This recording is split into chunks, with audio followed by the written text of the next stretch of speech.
Welcome to Top 10 Archive. When faced with our own mortality, all we can hope to do is accept and embrace it gracefully, and maybe mutter out a pretty memorable and coherent sentence as you meet your final moments, such as these 10 individuals.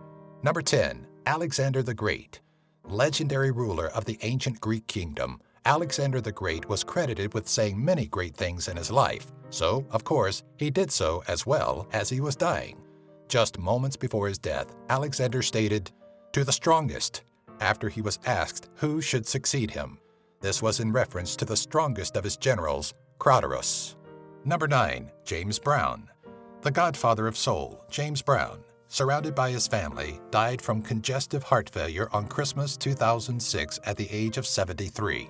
As he lay dying in his deathbed, he uttered the words to his family, "I'm going away tonight." Those who were around him during the time said he seemed to have been at peace with his life and was content to move on. Number 8, Joan Crawford.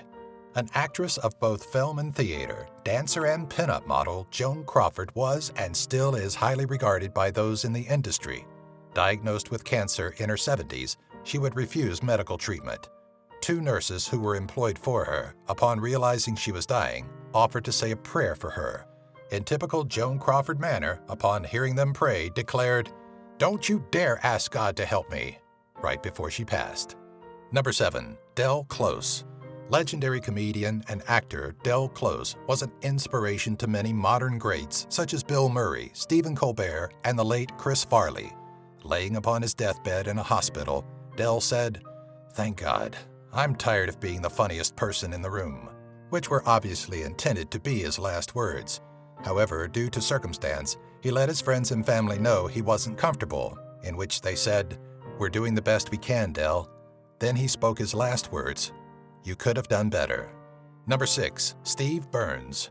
Steve Byrnes was an American television producer and announcer, best known for his involvement in NASCAR as a pit reporter. His final words may not have been heard verbally, but it was heard by the multitude as he tweeted his final thoughts. The tweet simply read, "I went the distance," which speaks highly of his attitude even after his long bout with cancer, which eventually claimed his life. Number 5, Winston Churchill. Prime Minister of the United Kingdom and British statesman who led Britain's fight against Nazi Germany during World War II, Sir Winston Leonard Spencer Churchill was a man of many accolades and was said to speak the eerily calm last words of, "I'm so bored with it all," before going into a coma and dying just 9 days later. Number 4, Alfred Hitchcock. Dubbed the Master of Suspense, director and filmmaker Alfred Hitchcock was known for his interest and craft of the macabre, so it's expected as such that he would exit this life with some cryptic final words. According to those present during his time of death, he stated that, "One never knows the ending. One has to die to know exactly what happens after death, although Catholics have their hopes." Number 3, Aleister Crowley. Notable magician, poet, painter, novelist, and occultist, Aleister Crowley spent his last minutes dying addicted to heroin. After being bedridden and living in poverty, his friends and family maintain he kept a positive mood until his final breath. His last words were, "I am perplexed. Satan, get out," which many believe were uttered due to thoughts brought on by his drug addiction. Number 2, Belinda Emmett.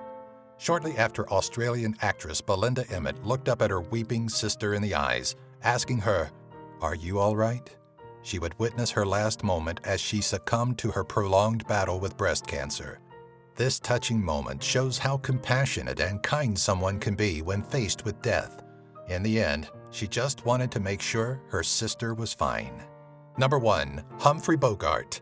Known as a longtime heavy drinker and smoker, Humphrey Bogart would be diagnosed with esophageal cancer in 1956, though many people claim that his last words were, "I should have never switched from scotch to martinis." This was actually from a book written by Nicholas Freeling. It just sounded like something Bogart would have said. According to his wife, though, Lauren Bacall, his true last words were, "Goodbye, kid, hurry back," as she left his side at the hospital to pick up their children. Yeah, I think one of these days I'd like to really travel to someplace exotic, like Papua New Guinea. See some of the primitive tribes that are there. Probably my last words will be, "So, you're a cannibal."